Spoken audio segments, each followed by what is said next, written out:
Yang terhormat pimpinan Komisi 1 DPR RI, Bapak Menteri Hukum, yang saya hormati beserta jajaran, Bapak Wakil Menteri Pertahanan, yang saya hormati beserta jajaran TNI, yang saya banggakan, Wakil Menteri Sekretaris Negara Republik Indonesia beserta jajaran, Wakil Menteri Keuangan Republik Indonesia beserta jajaran, serta hadirin yang kami hormati.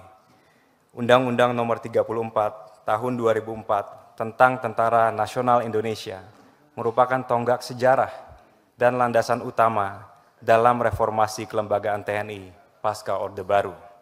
Undang-undang ini menegaskan pemisahan peran antara militer dan sipil, mengakhiri dwifungsi ABRI, serta menempatkan TNI sebagai instrumen pertahanan negara yang profesional, netral, dan tunduk pada supremasi sipil.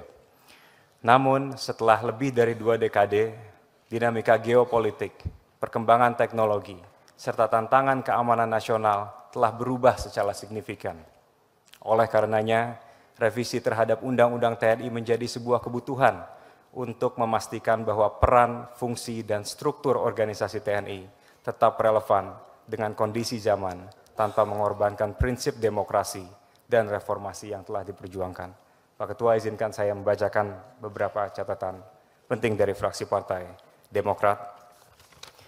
Pertama, fraksi Partai Demokrat menegaskan bahwa pembatasan jabatan sipil yang dapat diisi oleh prajurit TNI aktif merupakan prinsip fundamental demi memastikan supremasi sipil dalam sistem pemerintahan.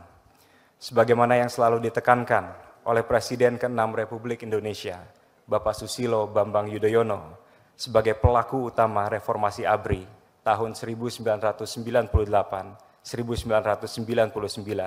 bahwa semangat dan jiwa reformasi dan modernisasi TNI adalah kembalinya TNI kepada tugas pokoknya sebagai kekuatan pertahanan negara, sebagaimana yang diamanatkan oleh konstitusi, serta berhentinya TNI sebagai kekuatan sosial politik yang menjadi roh dari difungsi ABRI. Pembatasan ini merupakan langkah strategis agar TNI tetap fokus pada peran utamanya dalam pertahanan negara. Setelah sekian panjang perjalanan reformasi di dalam tubuh TNI, rasanya sulit dibayangkan difungsi akan kembali. Namun kekhawatiran rakyat harus kita dengar dan harus kita pahami. Oleh karena itu, fraksi Partai Demokrat berpandangan bahwa pembatasan pembidangan dalam penempatan prajurit aktif di instansi sipil sangat penting agar kekhawatiran masyarakat tidak terjadi. Terkait perubahan beberapa instansi sipil yang dapat diduduki oleh TNI aktif, kami berharap TNI dapat membangun sinergi dengan instansi strategis pemerintahan lainnya untuk menjawab tantangan dinamika geopolitik yang semakin multidimensional dan kompleks. Dengan adanya penambahan ini, fraksi Partai Demokrat mengingatkan bahwa dalam proses implementasinya, pemerintah harus mampu memastikan berlakunya asas meritokrasi dalam proses penempatan prajurit TNI di lembaga-lembaga tersebut dan memastikan keadilan bagi profesional kalangan sipil untuk memiliki kesempatan yang sama dalam menduduki jabatan strategis. Selain itu, dalam peraturan turunannya, fraksi Partai Demokrat menekankan pentingnya pembatasan dan penentuan kriteria jabatan yang dapat diisi oleh prajurit TNI aktif. Kriteria jabatan yang dimaksudkan harus sesuai dengan permintaan dan kebutuhan lembaga terkait, berkaitan langsung dengan aspek pertahanan negara, dan tidak melibatkan prajurit TNI aktif dalam posisi yang dapat mencederai semangat reformasi netralitas profesionalisme TNI dan supremasi sipil.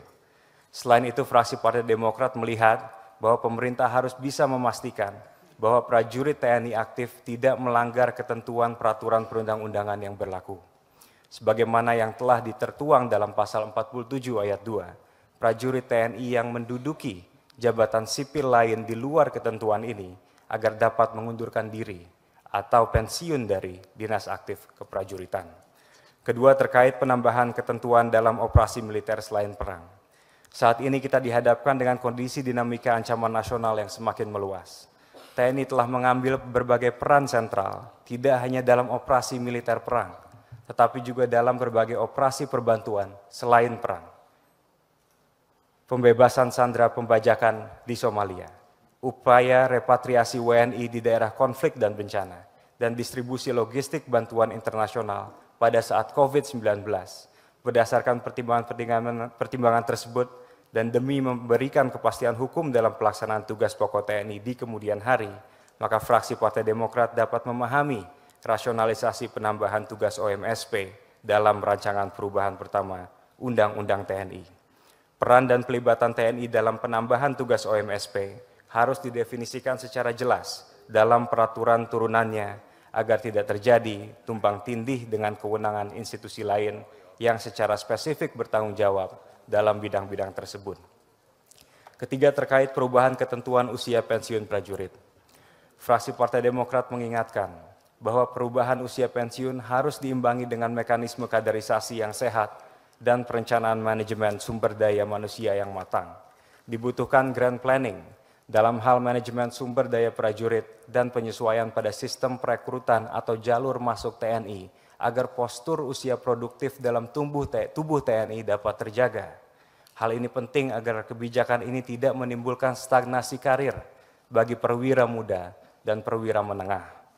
Terkait perpanjangan usia pensiun bagi prajurit TNI yang menduduki jabatan fungsional, fraksi Partai Demokrat memandang hal ini bisa menjadi langkah yang baik, namun harus diikuti dengan adanya batasan yang jelas dan spesifikasi yang ketat.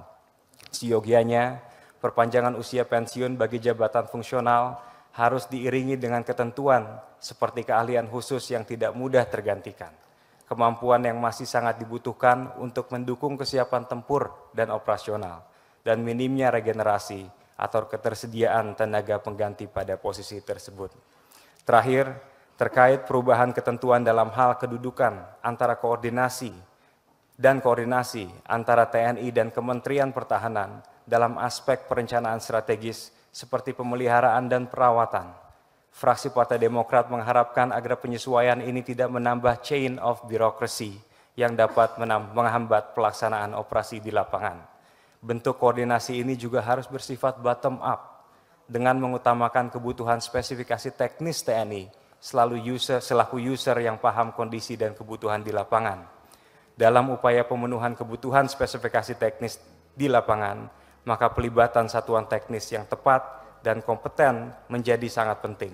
The right man for the right job dalam mendukung kebijakan alutsista dan tugas pokok TNI. Pimpinan sidang, para menteri, anggota Komisi 1, serta hadirin yang kami hormati, fraksi Partai Demokrat memahami pentingnya untuk memperbarui regulasi undang-undang tentang TNI sebagai bentuk komitmen untuk menjaga relevansi dan efektivitas hukum dalam menghadapi dinamika ancaman yang semakin kompleks dan multidimensional. Namun dengan catatan selama hal ini masih sejalan dengan prinsip demokrasi, semangat reformasi, dan supremasi sipil yang kita junjung tinggi. Dengan demikian, berdasarkan poin dan catatan-catatan di atas, dengan mengucap Bismillahirrahmanirrahim, fraksi Partai Demokrat dapat menyetujui RUU TNI untuk menjadi undang-undang dan disahkan di tingkat selanjutnya. Billahi taufik wal hidayah. Assalamualaikum warahmatullahi wabarakatuh. Ditandatangani pimpinan fraksi Partai Demokrat Dewan Perwakilan Rakyat Republik Indonesia, Ketua Bapak Dr. Haji Edi Baskoro Yudhoyono, MSc, Sekretaris Insinyur Haji Marwan Cikasan, MM. Terima kasih.